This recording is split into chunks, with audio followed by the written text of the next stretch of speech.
You're now listening to the Fullerton Unfiltered podcast. Straightforward, no nonsense business advice. Completely unfiltered. Grow your business. Grow your life. Now, here's your host, Brian Fullerton. Hey, what's up, guys? All right, welcome to the Fullerton Unfiltered podcast. So excited about having you guys join us on another episode. And in fact, this one is another special guest that we have on the podcast. I'm super excited about that. We have none other than John Pajak on the phone. John, what's going on, brother? How you doing? Hey, Brian. I'm doing well. How about yourself? Doing good. I'm in studio. You're joining us from, where are you at again? You were in Cherryville, Indiana. Is that right? Cherryville, Indiana. You pronounced it pretty well. I like it. I love it. Well, it's so funny. Like, I get different guests on here all the time, and some of them are corporate guys, some of them are other lawn care business owners. But you are I call it like an OG pillar in this lawn care community. Some folks know of you, some folks don't know of you, but the folks that do know how much of a numbers guy you are, how much of an asset you are behind the scenes. Why don't you take like just 60 seconds? Like, let's just give everybody your quick bio so they know who you are and where you're coming from. And before you know it, we'll get into it, man. I can't wait to share your story. Yeah, thanks. Just for those that may not know me, I'm John Pajak. I own a lawn care company. It's Turf Tamer Lawn Care. And essentially, one of the things that I'm passionate about is helping people find their numbers. Originally, I've done a lot of Facebook groups where I would have a weekly segment called Whiteboard Wednesday, where we would basically dive into some business development and just getting to know how to function in a business. And ever since then, it's just kind of grown as something that I've done and something that people have known me for. But other than that, I do run a full-time lawn and lawn application business. Mm-hmm. And I guess I don't really like to talk about myself too much, so it's a little bit odd occasionally. Usually like to put my focus on other folks and what their needs may be. Well, this one we're gonna crack the egg open, man, because we were talking for a half hour before this, and a lot of similarities in background, a lot of differences as well. And I already have enjoyed our first half hour call before we got to hit the good old red record button on this one. So let's do this. Let's hear from the announcements really quick, and then we're gonna dive a little bit more into your story. Have you ever thought about starting your own lawn and landscaping business, but not sure where to start? Look no further than LawnTrepreneurAcademy.com, an e-training website dedicated to helping you start and grow a successful lawn care business. Save more time and make way more money by learning exactly what it takes to grow your business to the next level. Invest in your future by first investing in yourself. Use promo code PODCAST to save 10% on all training programs today at LawnTrepreneurAcademy.com. Now, back to the show. All right, so like I said earlier, I'm really excited about having you on the show. Everybody knows, like, you know, I'm the sales guy, right? I'm in front of YouTube, and I'm always all over the place and all that fun stuff, right? But the bottom line is that there's so many other great folks part of this lawn care community, people that have been here way longer than I have, and have been making such a difference as well behind the scenes. Some of them you know, some of them you don't know, but like I alluded to earlier, John and I, we got to know each other, I think, essentially at GIE. That's the first time I really remember meeting you. I think we were at the Bobcat booth. I think it was 2 GIEs ago now. And then we talked a little bit more at the rally, afterwards on Thursday. But honestly, I wish I get to have more conversations with you, because your kind of claim to fame is helping people behind the scenes. I feel like you're just like always orbiting and always satellite out there. You've helped so many different people, a lot of the big names too, that people will watch, help grow their business. So let's unpackage this, because how did you get started, being such a valuable resource with talking numbers, talking about how to be profitable? It sounds really buzzy right now, right? Everybody's I always say, don't quote gross, quote net. I always say, like, know your numbers. And it sounds kind of like a dead horse right now in 2020, which I guess is a good thing. If we had to beat to death any one thing, it wouldn't be reviewing products. It would be like, we run real businesses.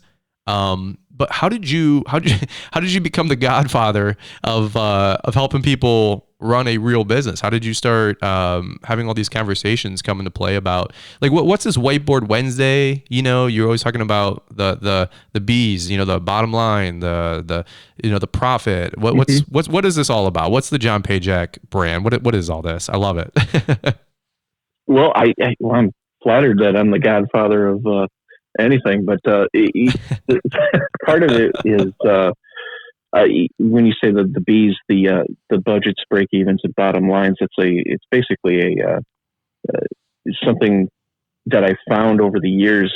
That not only now it sounds catchy, but it's basically an integral part of how you can run your business. And basically, like if you want to go in the backstory of it, like how I got to where I'm at.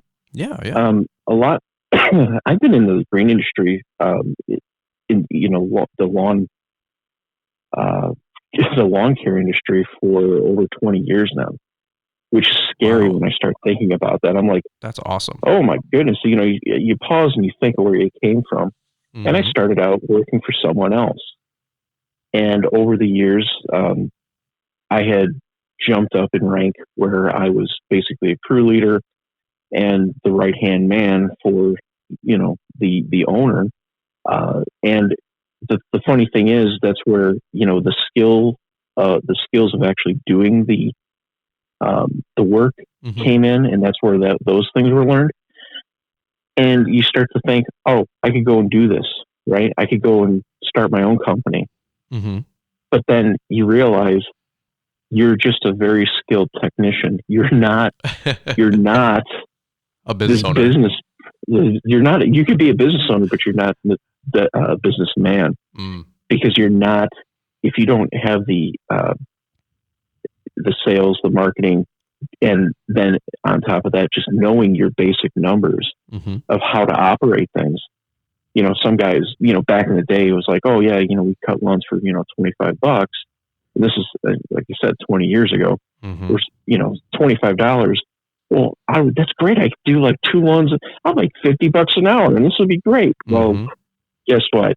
You, myself, and everybody that's listening that has a lawn care business, they understand that, hey, you know what? The truck takes fuel.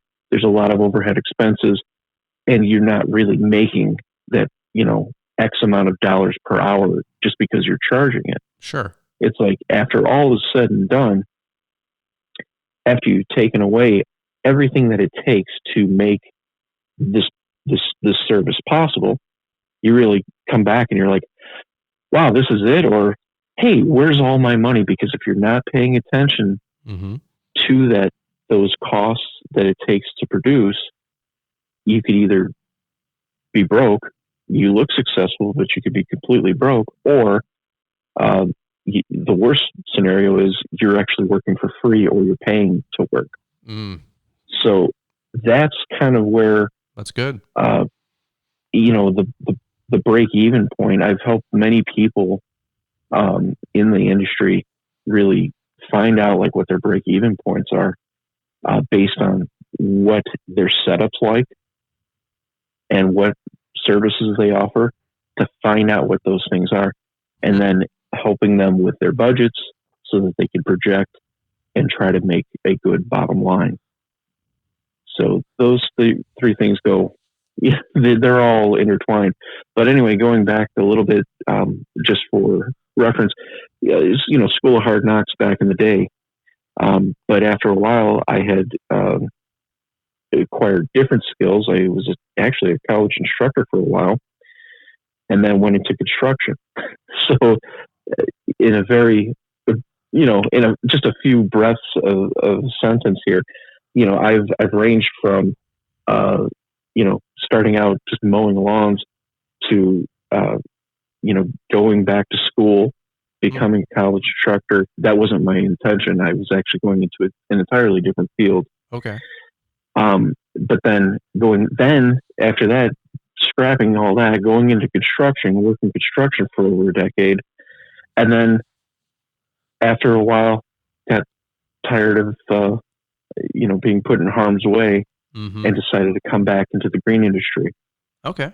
So it's kind of like a full circle thing. But while I was gone, as the prodigal son, I picked up quite a bit of skills, and they were for both the college and for several of the construction companies that I worked for.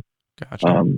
I ended up being put into a, like on the front lines of like the estimating kind of, there was a lot of numbers I was involved with, and basically every company that I worked for at that point, once they put me into those positions, I would save them money by helping them find more efficient and more profitable ways of doing things. So basically taking all of that, I said, screw it. Let's go back into the lawn care biz, start it up again, and this time we're going to do it right. And that was just for myself, for me and my family. Started that business, and ever since day one, we've been profitable. Wow. And after a while, seeing the lawn care community, seeing how other people have struggled and other people they just can't quite figure it out. Mm-hmm. I found that my claim to fame was not on YouTube or anything. It was within these private Facebook groups, and that's where most people will know. And then the word of mouth gets out into the community, and essentially that's kind of where everything originated from. And then ever since then, it was unintentional, but I had a lot of, it wasn't by design. I just started helping people, and I'm like the go-to guy, but I'm always in the background. I would echo that. Well, yeah. It's funny because we have a lot of mutual friends. Like I talk to a ton of folks, Joseph DePace, and there's just a lot of folks that when I talk to them about numbers, and a lot of people, like, I don't know, I guess they kind of forget that, like, we run real businesses. Like, people think, I do a lot with YouTube, and of course we're talking on a podcast right now, but like Liz and myself, we actually run like a real lawn landscape business. Like I don't know any other way to say it, but like we've been doing this for a decade, and we've done millions of dollars in revenue, and we're not the biggest outfit by any means, and I've never tried to pretend to be. I'm just sharing my story and my life on YouTube. That's what that whole mill is all about. But anytime I talk numbers with folks, anytime I talk about profit and loss and net and this, like my friend Mike with the Debt Free Landscaper, and he's helped coach me on the back end with some numbers and help me realize how business really works, right? Anytime I have those kind of conversations with folks in the community, your name comes up a lot, just to echo with what you were just saying. And in fact, like we have some things in common too, because we both use Yardbook to manage our business. And I don't do a lot with Facebook groups, to be honest. There's some great resources out there. It's so hard to consume content and produce content, just to be honest. But the one or two groups that I am in on Facebook, you're also a part of, which is the Yardbook group.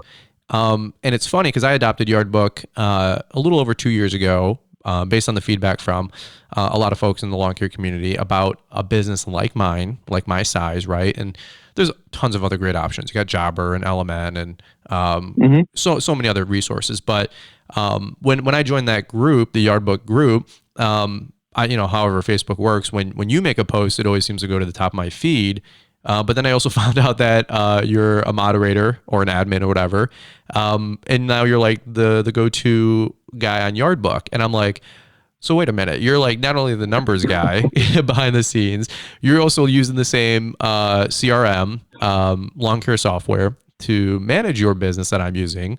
And so like, I hate to say this, but like when some people make posts, you just like keep scrolling, right? You keep flicking the thumb. And then when I see a John Pajak post on Facebook, when I do go on there, I'm like, oh, well, hold on, I got 10 seconds. What's John saying? What's John saying?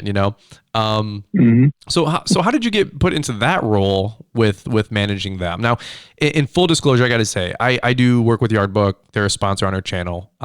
So if you guys use them, great. If you don't, great. It doesn't make any difference to me. But they do endorse the channel, and they help power what we do on YouTube.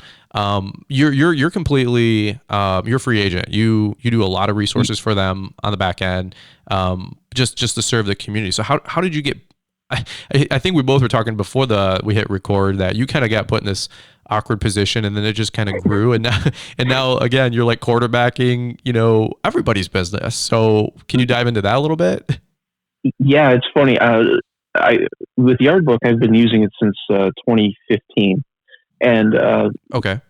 I was just a user, but the thing is, I thought it was so intuitive.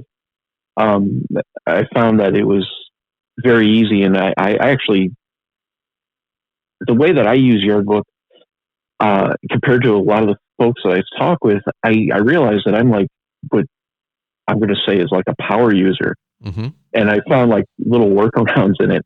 So anyway, long story short, I found, I just happened to be on Facebook and saw that I was invited to a Yardbook user group, and it's not affiliated with Yardbook. It is somebody had created it a few years ago, and they just, wanted a community to like help answer questions. Mm-hmm. Mm-hmm. Well, as soon as I got invited to it, I go into I'm like, sure, I'll accept it. And as soon as I get into there, they just automatically made me an admin. And, I honestly haven't even really spoken with the gentleman that created it face to face. We're really, we have a unspoken bond where it's like, I'm just taking care of it. He takes care of it. But I answer a lot of the questions in there. Mm-hmm. More of the technical ones, I think, that most of the other, members, they're quiet, or they don't know, or they just don't feel like sharing. And I just am the guy that pipes up in there and says, hey, this is how you go from A to B, so it's kind of weird. It's like, I just kind of joined it just to either, try to learn or whatever. But then it turns out it's like, oh yeah, you guys aren't using it to its full potential. Here, let me show you how to do that. I'm going to, right. It's not like you have to recreate anything. It's just like, you just have to know how to work the system. And then there's little workarounds to fill in the gaps where the software doesn't really, it kind of like fades off or leaves. Sure. It's like, sure. hey, wait a second, we can make this stronger. Here you go. So anyway, yeah.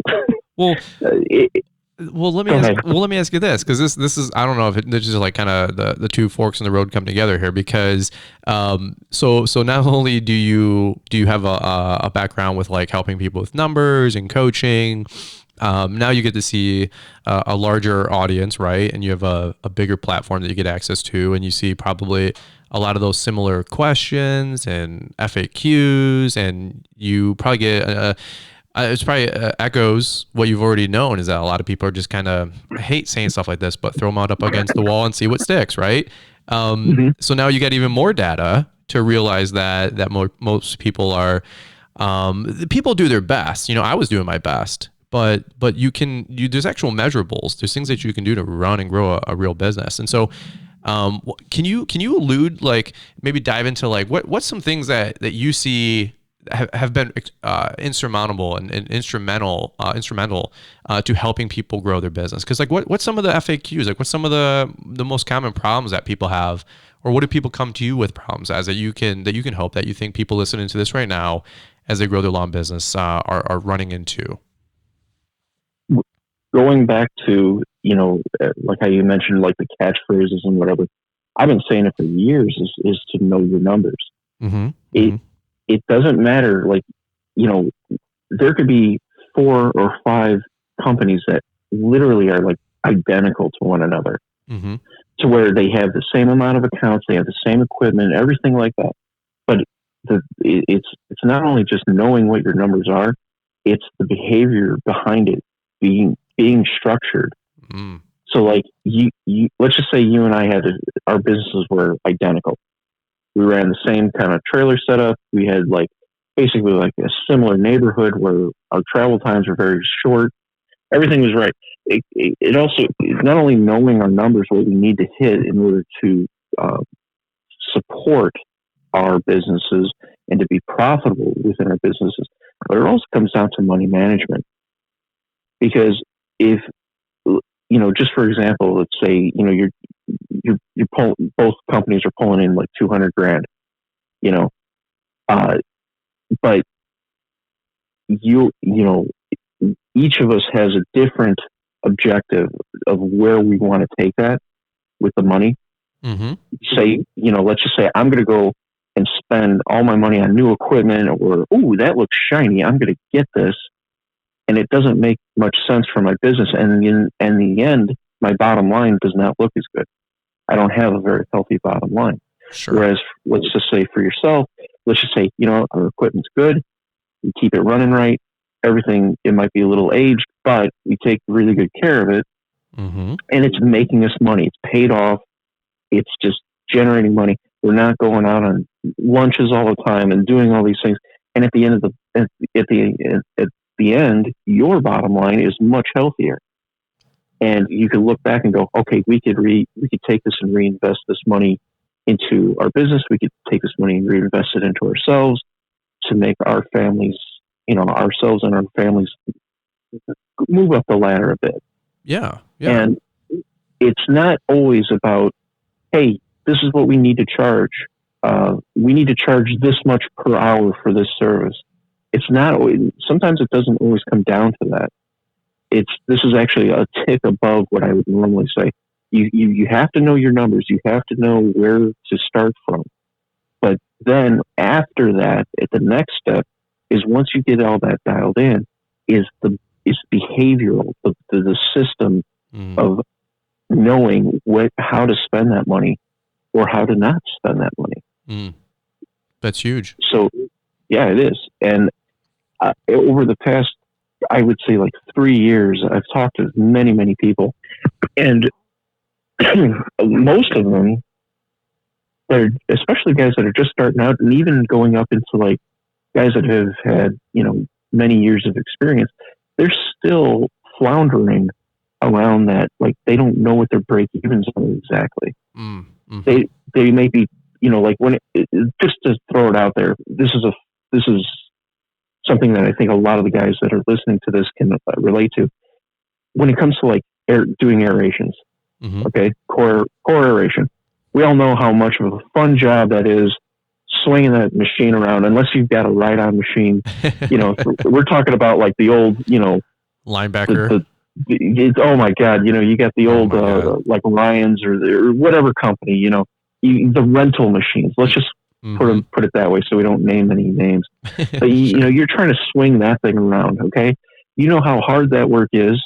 You know how much, especially in these newer developments where they have a lot of, utilities are not buried properly. You could possibly have irrigation lines that aren't buried properly.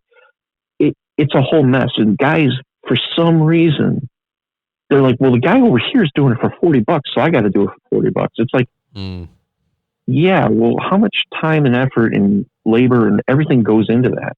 And did you do a good job at that price point? Did you go through and, so just, I know I'm going around about here, but the thing is, they look at it, and instead of looking at what it actually takes to do this job and to actually be profitable, they're just looking at it like as they're shopping with what everybody else is charging. Where it's like, it's crazy to me, because it's like, it's one of the most important things you could do to your lawn. It's you only do it once a year. Most people, in my company, we only do it, late summer into the fall. And because we're cool season grasses up here, we're in the same cool season grass area. Yeah. But up here in the north, that's what we do. And the thing is, it's like people have to get out of that mindset of, oh, well, the other company's doing it for this, I got to do it for this just to be competitive. It's like, hold on, let's take it back here. Start looking at this, going, what's the value behind this actual thing? I know people are always price shopping, but if you can't make this profitable, then why are you doing it? Why are you offering it? Especially if it's only a once a year type of thing. Right. This should be a service that you capitalize on.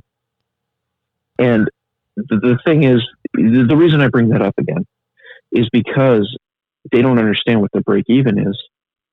And then it just becomes almost like noise. It's just an added stress to the company and to themselves, especially with scheduling. If let's just say you primarily just do mowing. Mm-hmm. If you're mowing, well, and then you got to start doing aerations, that throws a whole, monkey wrench in your works.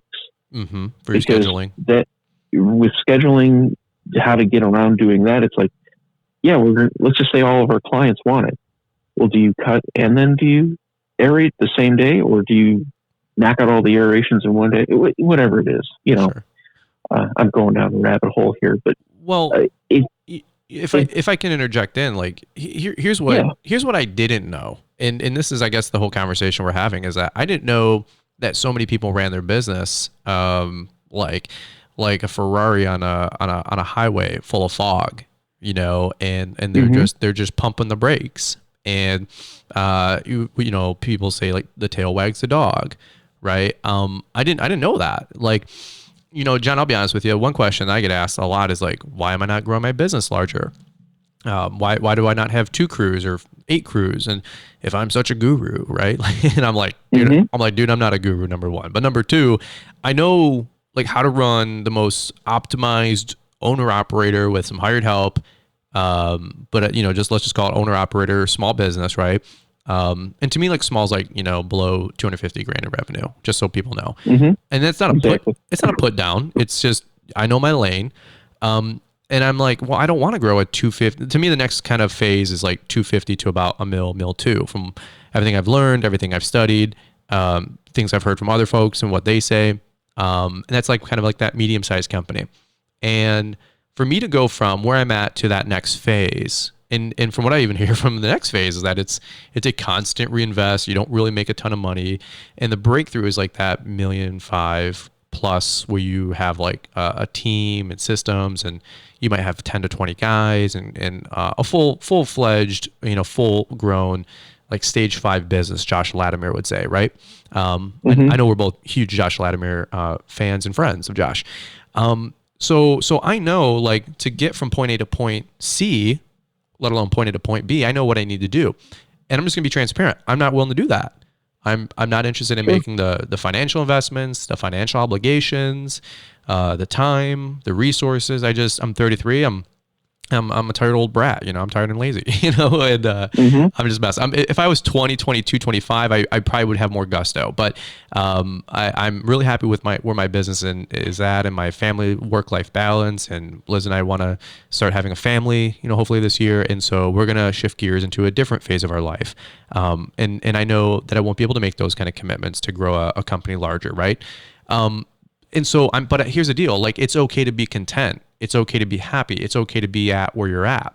And so many folks, I'd love to have you just weigh in on this. I say all that to say this, is that I feel like so many folks play this cat and mouse game, this rat race game, where they're like, I need to get more trucks. I need to get more people. I need to get more customers. It's always more. It's always something. Right. It's always more. And I always say, like, well, I have my one friend, he's 30 and he's got, 2 trucks and 5 guys, and one's a lawn crew, one's a landscaping crew, and they did 300,000 last year. And I'm just gonna be honest, like, I see more of those people hurting, going out of business, things breaking down. I'm not putting that phase down. I'm just saying there's just not a lot of extra profit in it for 2 to 4 times the multiple of work. And I'm not saying like that's a bad thing. It could be a season they're in to get to the next phase, right? Like the peak principle I talk about. But here's the deal. Like, I'd rather run my business as an owner operator, know what I gross, know my overhead, know my costs, know my net, be happy with it. And if I want to supplement my income, I can do real estate. I can do YouTube. I can get rid of rental property. There's 10,000 other things I can do that don't just require me to grow my lawn business, right? But I just see such a trap that so many people aren't happy with like the level they're at, if they're an owner operator. Can you weigh in on that? Like, do you see like the same frustrations? Do you see like do you see the same lie that bigger is always better? Can you have any like case studies or any examples that you can weigh in on that? Yeah, man, there's so many building blocks to go from here. I know that's a loaded question. and no. It's a great question. I'm just trying to formulate so that I'm trying to stay linear. Mm-hmm. That is a huge issue with a lot of the companies that I've spoke with that have sought me out for help. This is a key thing. Most folks that say they have a business, they really aren't. They don't have a business. They're basically a sole proprietorship, self-employed. Mm-hmm. I shouldn't say sole proprietorship. They're really just self-employed. Even though we may have logos on our trucks and nice trailers, all the equipment, we got the uniforms and everything. Guess what? You don't necessarily have the business unless you could really say you could walk away from it and you would be fine. If you can't state that, if you could walk away from your business for like 2 weeks and not check on it, and it's still making money and things are still running smoothly, mm-hmm. that's when you have a business. That walk away. So I think that you could just kind of come back to it and go, "How's everything going?" Mm-hmm. We're doing fine. Nothing changed. Okay, that's when you have a business. So the thing is, mm-hmm. I really feel like guys have to be honest with themselves to figure out what they actually have. If they're self-employed, there is nothing wrong with that. It is a lot of people, that's just their dream, mm-hmm. is to be self-employed. Having the business, if they want a business, they have to come to face the facts and say, do I have a business or am I self-employed? Do I really want a business? Is it something that I want to manage or pay somebody to manage just to get a little bit of money out of it? Mm-hmm. Going back to what you were saying with, this guy's got 3 trucks and, we always have to be bigger to be better. That's not always true. That is really, I've literally taken people's hands and showed them like what they have can be fantastic for them. They don't necessarily have to grow. All they really have to do is they have to manage their money better. And one of the big things that I've noticed, and this goes across, like I said, several years of consulting with people.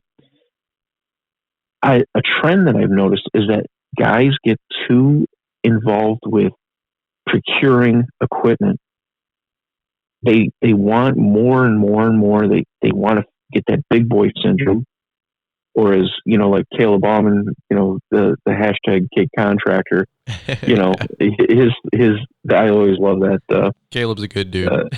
He's a great guy. Him and Brittany are awesome. But going back to, they want to seem like they are the big dog, but really when they have all of that overhead, they have all of that responsibility, it's basically leeching money from them. Mm-hmm. And it's really not helping them improve their business or make them more profitable. They may be able to take on more work, but with more equipment, I'm a big advocate of not having idle equipment. Mm. And what I mean by that is, it's important to have backup machines and things like that, or a machine that may not be used, as frequently. But there's one guy in particular I spoke with. He has 2 brand new machines sitting in his shop, and they're backup machines. Mm.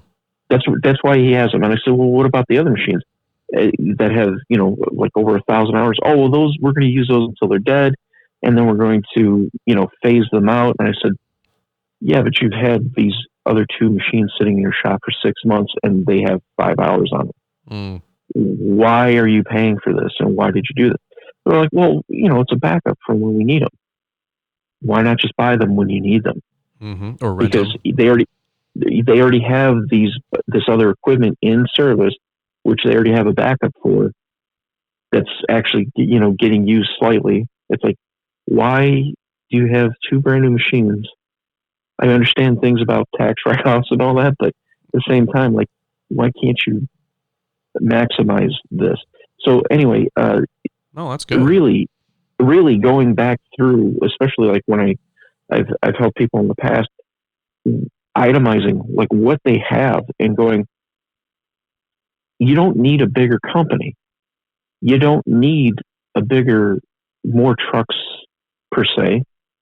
What you need to do is you need to maximize all of the potential that you have right here.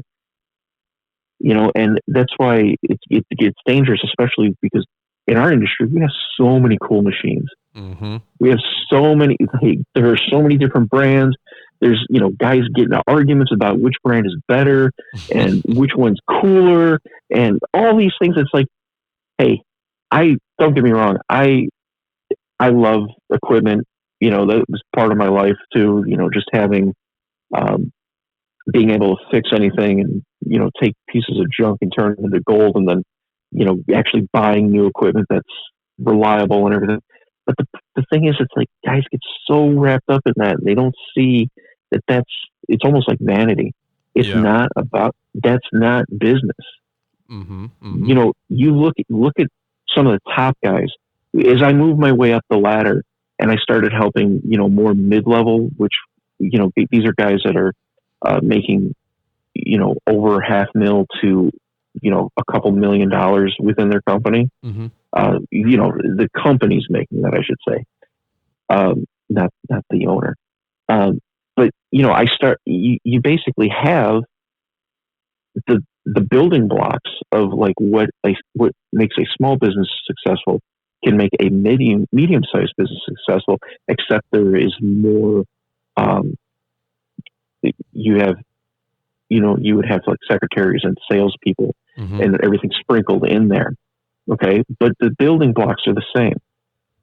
To be successful in certain things, like, hey, look, this setup works perfect for us. Let's just say, for the guys that are listening, they're targeting residential ones that are a certain amount. There's a certain size. One of the big mistakes that some guys make is when they first start out, they're taking on anything and everything, and it's all over God's green earth. Mm-hmm. The more successful businesses they'll target certain areas, and they will just have a pricing structure to where it's like, hey, this subdivision is pretty much all the same size. Guess what? We don't have to go out and estimate. We just know right off the bat the price is this for this. You got a corner lot? Okay, it's a little extra. But other than that, it's one or two prices. That's basically it. So they've kind of systemized it and customized it. Mm-hmm. And that's how those guys build those businesses. And they're not sitting there with a ton of waste. They're really low drag kind of companies. Oh, I like that. I call it the sniper rifle, man. One shot, one kill, versus the machine gun guy, I want to keep talking about this. This is really good. Let's take a quick break. We'll hear from the announcements, and I want to dive deeper into this because I think we both unknowingly opened up Pandora's box, but in a good way. This is so good meat that anybody who's listening, if you start getting methodical, if you start getting fanatical, this could really, really change your business. So let's hear a little bit more about this right after the announcements. Enjoying today's show? Motivated to take your lawn care and landscaping business to the next level? Learn what it takes to grow your lawn and landscaping business today with training and education from the Lawntrepreneur Academy. Get educated with how-tos on mulch installation, plowing snow, aeration and overseeding, and so much more. These training programs are designed to help you save time and make more money with your business. Invest in your future by first investing in yourself. Use promo code PODCAST to save 10% on all courses today at LawnTrepreneurAcademy.com. Now, back to the show. All right, John, I got to be honest with you. First off, I always appreciate the announcements because I'm able to cough or take a sip of water, right? So, but I gotta be totally transparent with you and honest with you is that as you're sharing this mindset, I even think about my own business. I mean, all the time. Like I'm always putting it under the magnifying glass, right? And just personal story. Is that I had people always wonder why I don't do gated backyards, and where I'm at, where I'm at, 90% of my lawns are wide open. they're subdivisions, but we had like, 5 customers that were like gated backyards. And I didn't have a 10 grand, the newest, coolest stand-on Hydro 36. I had like a Metro, an Exmark Metro Sure. 32 or 33, whatever they made. You can make a lot of money off of those. But anyway, go ahead. Yeah, no, I mean that those little mowers are a gem. They hold their value more than gold and silver, which is funny. Buy lawnmowers, not gold and silver. No, I'm just having fun. No, don't do that. Don't do that. No, don't do that. That is not endorsed. But it was funny because I sold that mower for basically what I paid for it. And it made me, like you said, a lot of money. But I came to a realization that I had this like couple $1,000 lawnmower sitting on my trailer, arguably 90% of the time. And I would take it for like 5 backyards. And to me, like I went from a push mower to a hydro walk behind. I downgraded my hydro walk behind to get a zero turn. So I didn't want to lose those clients because they were critical. I could, if I lost 5 clients, I would have, not 8, right? Back 7, 8 years ago. Sure. So I would say like, you always got to know the story in the context of why people do what they do. But anyway, I say all that to say this is that it was easier for me. I had just an epiphany like 3 or 4 years ago. I'm like, it is easy for me right now to quote unquote pull the marketing lever, I call it, and to run an ad campaign to get new customers than it is for me to keep this $3,000, $2,000 lawnmower sitting on my trailer, 90% of the week, right? And it was tough because those, to be totally honest, those 4 or 5 customers, like 2 or 3 of them were like early adopters, right? Like they were the first people to sign up with me, 10, 12 years ago, right? So it was like, it was more emotional, right? Like they had kids now. They didn't have kids when they signed up. Like these were best friends. Like, but I just realized like, why am I keeping this? It's so tough, man, because like you said, you got to separate like emotional and attachment and relational from like business. And Right.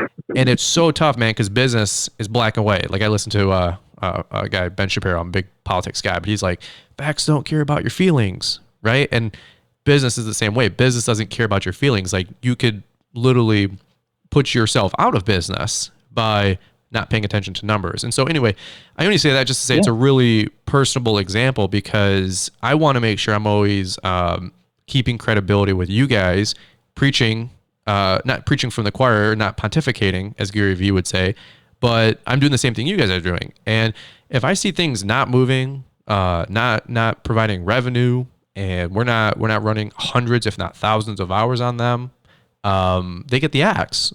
And so I'm constantly looking for ways to prune my business too. But I had to share that story because, whether you're at brand new, 100 grand in revenue, 500 grand in revenue, 2 million, 5, Brylar, running billions of dollars. You have to operate your business in the same way. And so, if you want to keep, down that rabbit hole, I think talking about being lean is something that is not talked about enough in our industry. Oh, it really, like, I mean, after seeing so many people's, they open up, because like when somebody goes through, a coaching session or counseling session with me, I ask them to open up and share all their equipment and kind of what their numbers are so that I could really dive in there and surgically make things better. They get naked. They get vulnerable. Yeah. It's a bit vulnerable, but at the same time, after seeing all this, it just, I look at it and I'm like, for me, it was common sense because I've been in the industry for such a long time and I've had experiences in other industries that I've brought back to my own business where I look at it and I'm like, look, like you kind of like how you were talking about a few years ago, for my business, we adopted we stopped working in certain towns because the backyards, they have backyard gates. They're the old original, like 24-inch wide gates or whatever size they are. Sure. It's hard to get a push mower through there, let alone get any kind of ride-on equipment.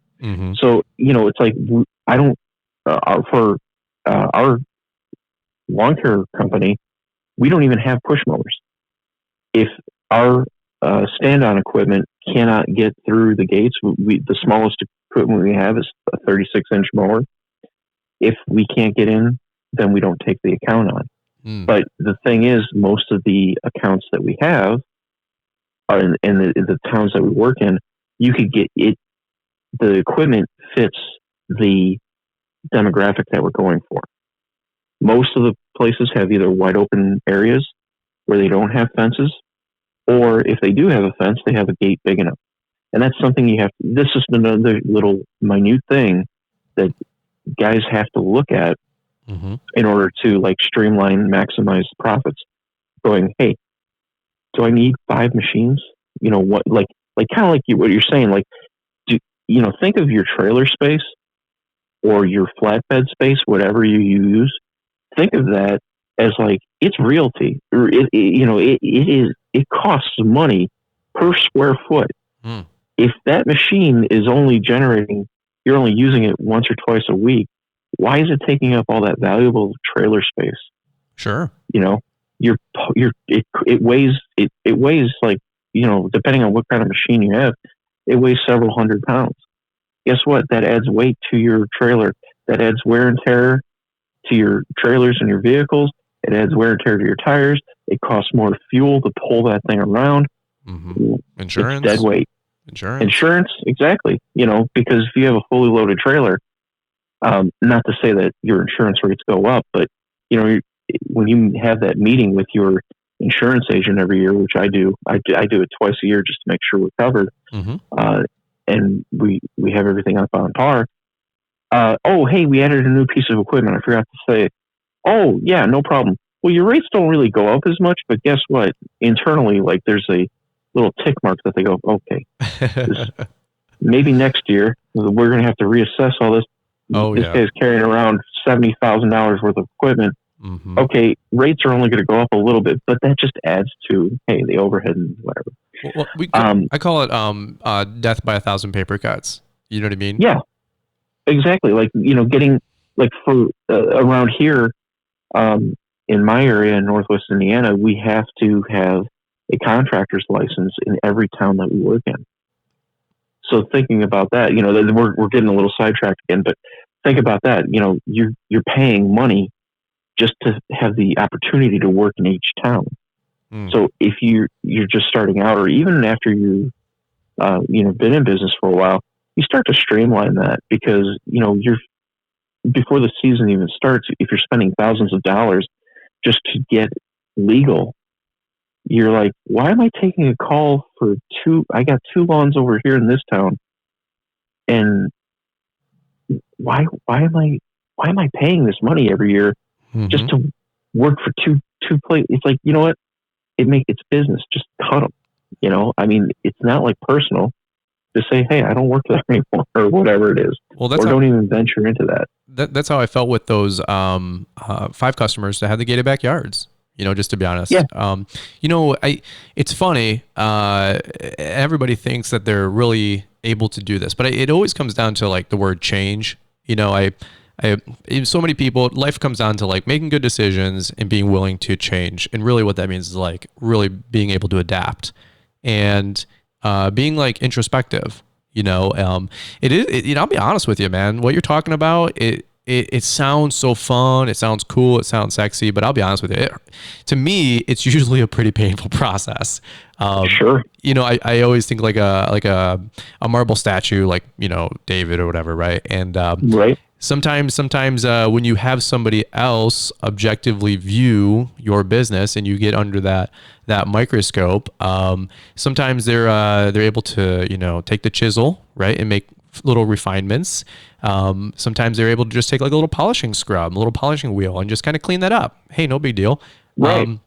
And then I'll be honest with you, other times, and this was my story a couple years ago, and you know where I'm going with this. My friend Mike would like make comments or suggestions, and they were offhand, and I know they're out of love. You got to have somebody that you trust, and somebody that has your best interests in mind, right? So like that's the qualifier. But he would make comments. He's like, "Well, why do you do that?" And it felt like he was taking the sledgehammer, the chisel, or the sure. and just knocking a whole chunk out, right? And I was like, "Oh, well that stung."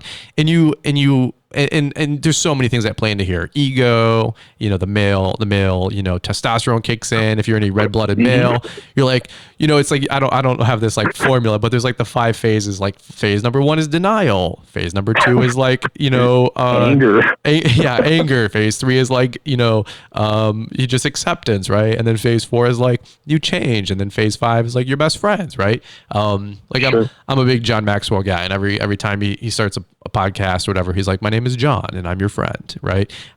So my name is John Pajak and I'm your friend. So yeah. Well, let me ask you this, because this is actually really, really good. We didn't even really talk about this, but I don't want to gloss over it. We got about 10 minutes left on this podcast. It'd be about an hour, but I want to talk about something that is really new and exciting for you. It's like a new phase, a new chapter, and that's the fact that you've realized the need in the lawn care community. And this is something that you're still putting together. You're still crossing the T's and dotting the I's. But so many folks, in all honesty, they really have reached out to you for coaching, for help. And you're not like, again, you're not like the Brian's Law Manager. You're not super salesy. You're not always out there in front. You're just, hey, I'm available. I'm a resource. If you need, you're just like you're like the teddy bear, personality, I call it, like the Brian Shanes. But you have also realized like it takes time. Like it's a business, right? And for anybody who always thinks like, well, anybody who's always selling something or trying to make something available or a service, and they want to charge for it, and they kind of, I'll just be honest, they get butthurt, or they start getting like, they start challenging it. Well, I'm like, well, dude, like people's time and energy and expertise cost something. And so I call it like the holier than thou syndrome, like at church, like the guy who makes 60 grand a year, he's fine. But if, the guy who's making 80 grand, well, that guy's a heathen, he's on fire. Right. And that's how like people think influencers work. And, some people that are consuming content, they feel this way. And I get it, cause I don't want to get sold anything either, but then you got the guy who's making like 80 grand a year, and he's like, well, no, 80 is okay, but the 120 grand a year, that guy's going to burn. Right. And so I've realized like the whole lawn care industry kind of feels that way sometimes. And here's the deal. I totally get it, because I hate things that waste my time, or crappy product or crappy reviews. Like I hate that too. But the only reason I say all that is because coaching is huge. There's a lot of investment that can go into coaching that I pay for. I mean, I talk to my CPA is $250 an hour. Like he's a good CPA. I have a trademark patent guy. He's $400 an hour, and he charges me the minute he picks up. It's incredible. But here's the deal: 20 years of patent law. The other guy's 20 years of CPA law. Whatever. And by the way, hundreds of dollars on the front end usually saves me tens of thousands of dollars on the back end. And we make coaching calls available on lawnpreneuracademy.com for if you want to help grow a lawn care landscaping business.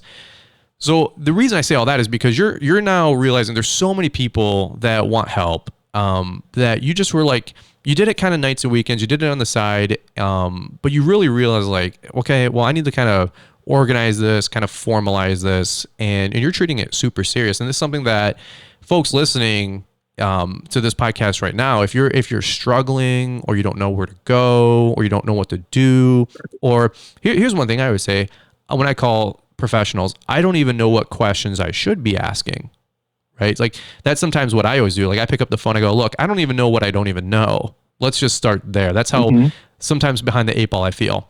And so I say all that just to say this is that something that you were alluding to on the phone call, and you can share as much as you want or as little as you want. And not that this is going to be a commercial for it, but I do want to make this available, because every time I talk to somebody that has a John Pajak experience and encounter, a John Pajak sighting, they've always said good things. They've always complimented you. They've always said, dude, I've my business has never been the same. I was struggling. So if you felt this way, I know how you feel. Like this is what they found. Can you just dive into that for 5 or 10 minutes? Because you were actually sharing a story with me about 2 different guys that you didn't know that didn't know each other, that had both had your help and your fingerprints all over their business, and their businesses were going through the stratosphere right now of growth and just profitability, and you just realize, well, it is only fair to my family. It is only fair to myself that I start making this available and charging folks at a nominal opportunity. So why don't you go into this? Because you got to share that story. I thought it was just fascinating. And then what you're doing now with your coaching business, because things are just going really, really well and very, very healthy for you. And I think it's amazing that you're making this asset and resource available to the lawn care community. Yeah, thanks. I do appreciate that. I mean, I'm blushing over here because I get a little, even though I am a very outspoken person, like when you meet me and, I'm that guy. Yeah. But there's time when people start talking about me, I'm like, oh, I get a little, not self-conscious, but I'm like, oh, you should be more humble, Yeah. But the thing is, I approach, I know this sounds sappy, but I approach it with love. I want people to be successful. I want them to, sometimes I want it more for them than they want it, but here's the thing, like, looping back to, that story that we were talking about. It's funny. This is, a couple of years, well, not a couple of years ago. It was probably about a year and a half ago. I had spoken with these two individuals, individually, privately, totally different. They had totally different scenarios. So it's not like it was a canned speech or anything that they worked off of. But after a few consultations with me, I kind of stopped. I didn't hear from them for a while. And we ran into each other at this conference. It was down in Florida. And both of them came walking up to me, and I'm like, oh, hey, I'm like, just catching up. So you just catching up. And I'm like, hey, how you guys doing? How's everything working? And they're like, hey, I'm like, so you guys know each other? And they're like, no. We just met each other right now. We were sitting at the same table. It just somehow came up. Your name was dropped, and then it just opened the floodgates. And I'm like, of course, now I'm standing in front of two individuals, and we're all smiling and laughing, but inside I'm like, what? So anyhow, it's going on. I'm feeling a bit embarrassed because they are both talking about how much I've helped them. And the thing that made me, I was so happy for both of them, because I knew both of their financial situations, and then to hear where they started from, knowing where they were at, and to hear where they had gone within a year, I was just blown away, because both of them were both sub $100,000 gross for their companies. Okay, which is fine, but they both wanted more. They were like, I'm stuck at this amount, and both of them started sharing, like, I'm doing like 285,000, and the other guy's like, I'm doing over 300,000. And I looked, and I was very happy, and I'm like, whoa, like, what did you do? They're like, we just listened to you, we implemented all the things that we talked about, and this is how we got here. And I'm like, that was okay, wow, that's incredible. And I started to realize, it's like, I had spent so many hours with each of these individuals, and they have a lot to show for it. Whereas my family and myself, I sacrificed those hours, and I didn't. It's not that I say, hey, so you guys want to pay the tab now? I guess I'm going to have to charge you. It's like, sure. Yeah, I probably should be charging for this info. It's not like it's not like one thing that I said. It's not the things that I am saying. Like, so if a guy is listening to this in the podcast, the things that we had talked about before, those elements aren't exactly going to change your life and change your business. Sure. But what the coaching does is it helps change your mindset. Think about it this way. Look at like professional ball players. You've got football, you got baseball, whatever. What's the thing that they all have in common? Those guys have coaches, and they're considered the best in their industry. They could be the best quarterback. They could be the best whatever. They could be the best basketball player in in the whole association, right? Mm-hmm. But guess what? Those guys still have coaches. Even Tiger Woods had a coach. Tiger Woods has a coach. Mm-hmm. You know, they have people there to help challenge them, help focus them, and help direct them to what's going to be best. And it's not necessarily like it doesn't. It's so funny to me that there's guys out there that will worry about, oh yeah, but it costs money. It's like, yeah, everything costs money. Right. Think about it this way: it's a small investment, like you were talking about your CPA and your trademark guy, mm-hmm. and how much they charge an hour. It's like you're going to an expert to hone your skills, or to find out things that you didn't know, mm-hmm. or even things that you know. You just need to be able to refine it even more. Totally. You know, it's like a lawnmower blade. Don't get me wrong. You could have a totally janky, beat up blade that still, quote unquote, cuts the grass, but it doesn't leave it looking very finished. And, mm-hmm. you know, it'll still knock it down, it'll still cut it, but, we all know what a really dull blade does to grass. Sure. But you sharpen that blade and you get a nice clean cut, and it's better for the grass. It's better for everybody around it. Mm-hmm. It's more efficient. It makes things quicker. You don't have to do a double pass because you left a bunch of stringers out there. It saves time. So saves money. It saves time. It saves money. It's more efficient. It's just a better use of your time. So yes, you might have, once every day or 2 days, whatever, you might have to change out your blades. You might have to spend the time to sharpen those sets of blades. But the thing is, in the long run, it's worth the investment because it just makes everything easier. Well, I also allude to them as like coaching to me is like the turbo back on Mario Kart. Remember, you hit the little yellow triangle, right? And you're on Rainbow Road. It's always mm-hmm. like, I always wonder too, like here's my biggest thing. I'm a big opportunity cost guy. I'm a big, man, if I don't get coach, or I don't get professional help, or if I don't ask questions, how much bigger could my business have been? Like, okay, well, coaching, let's say $500. Well, I know that if I don't get it, I save $500. But if I did get it, I could have maybe made $20,000 on what they would have shared and helped me grow my business that year. And so people, it's just one of those things where I have a monthly coaching call with my CPA. We have semi-regular conversations with our patent trademark guy. It's all new to me. I don't know what I don't know. So anytime those folks call, like, I pick up, right? Like our payroll people, same thing. There's no coaching call because we use their services, but I'm not going to pretend to be an expert. And I'll tell you what, man, anytime Stanley Dirt Monkey calls or Keith Kalfas, like, unless mm-hmm. I'm on the phone with my wife or my mom, that's my only 2 rules in life. Those are the only 2 people I take phone calls for. Everybody else, I'll pick up if I can. If not, you get voicemail. But I will say there's like certain people that I've granted access to that if they see me being a moron, or since they see that they can help me out, those people have permission to, coach and talk to me and just shoot me straight. Like, I'm always like, I'm probably going to get offended. I'm probably going to be upset, but I'd rather take care of my wife more than my ego being so fragile.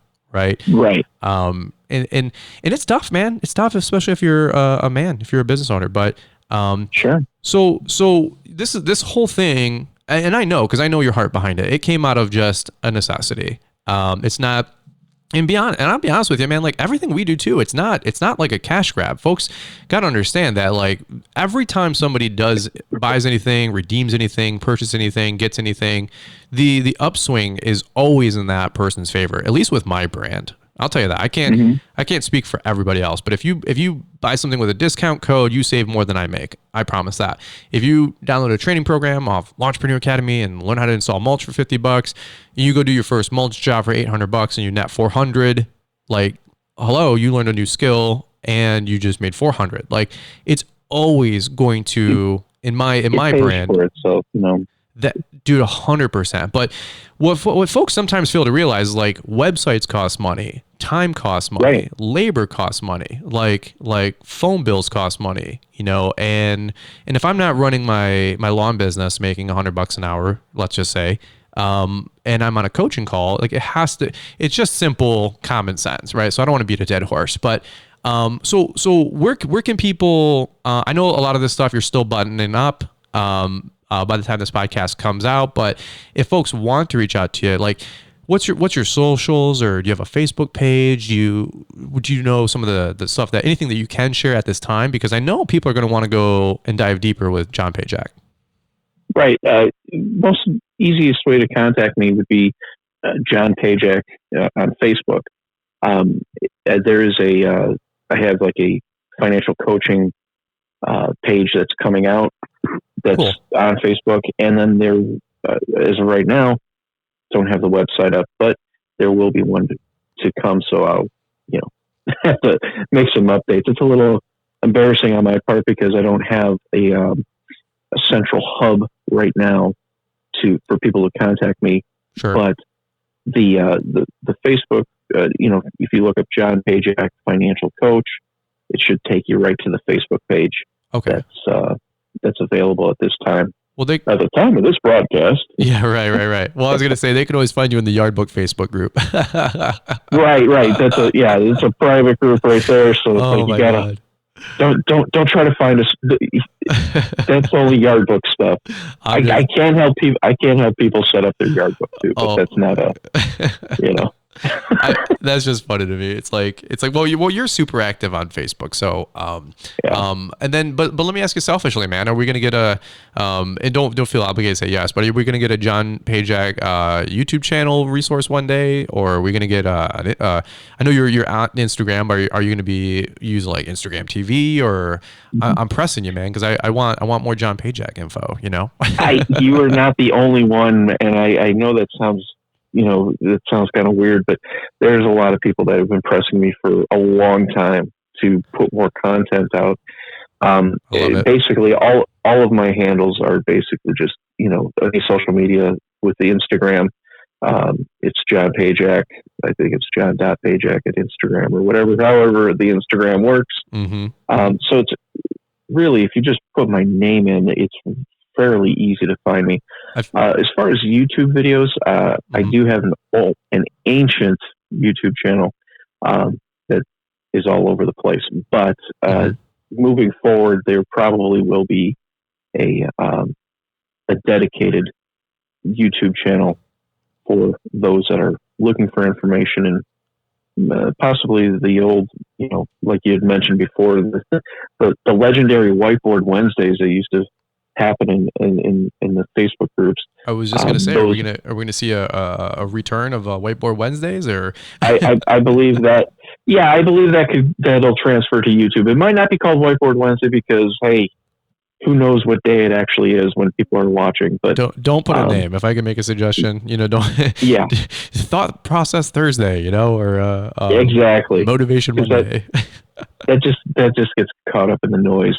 So something along those lines is happening. It's just waiting for the content to kind of build up so I can release a few at a time, and then that's awesome. Yeah, and most of that content is going to be related to. Some of it will be numbers. Other things will be a little bit of business development. Mm-hmm. Kind of like what we were talking, some of the concepts we were talking about earlier in the podcast. Cool. Well, dude, I'll be honest with you. Like I said from the beginning, and you and I were talking for a half hour way before we hit record. I appreciate you. One, even just fielding the thought about being on the podcast, because you're a busy man. You could say no easily. So I don't take it for granted when we have guests on the show. Number two, thank you for, being transparent, sharing some stories, and just, kind of communicating at where you're at, and then also letting other folks know that, like, you're available. Like, nobody's entitled to anything out there in life, in my opinion. And for you to make yourself available just speaks volumes about who you are as a person, and what you're trying to do for the community. And you're right. Like, just to echo, you're not like trying to be out front. You're not trying to be loud. You're not trying to, probably do what I'm doing. Everybody probably thinks what I'm doing, which is, I have no idea what I'm doing. I'm just talking. So I have no hidden agendas with anything I do. Everybody wonders. I'm like, no, dude, I'm caught up in my own, having fun with you guys. So I just say that to say this is that there's other hugely important, impactful people behind the scenes. And you with your business acumen, and just your experience and your story. Like, here's what I always say: everybody fits a role. We're all in this community together, and it's like a big jigsaw puzzle, right? And some folks are large pieces, some folks are small pieces. Some people are a corner piece, some people are an inside piece. No one piece is any more important when you're putting the puzzle together, right? They all serve a role. And you've decided to partner and make yourself available in this community. So I say thank you. I say thank you to your fingerprints are on a lot of folks out there. They're on my business now, because I'm going to think about this podcast, and I'm going to go probably look at some equipment that's sitting in my trailer, not working and not making revenue. And I'm going to go, man, what would John Pajak say? Or what would John Pajak do? That's we need little wristbands like that. What would John Pajak do, right? Oh, man. So I think those already exist, but we could just pretend it's a different name, right? So that's so ridiculous. But anything that you want to share, parting thoughts as we wrap up? Because selfishly, I wish I could keep you on forever, but maybe we can do like a mid-season podcast and just catch up and see how your season's going, like, May, June, July, if you're around. Sure. But dude, open mic, anything that you want to share last minute before we wrap up and sign off on this one? I'm just grateful. It's the same feeling. I'm grateful to be part of the community, and it's very humbling to look back and see that I've actually made an impact with people. And it was really just done out of the fact that I care. I just don't want to see people fail. And to understand that I guess I'm just humbled very much that my name comes up in a lot of the circles. And I'm just happy to be there.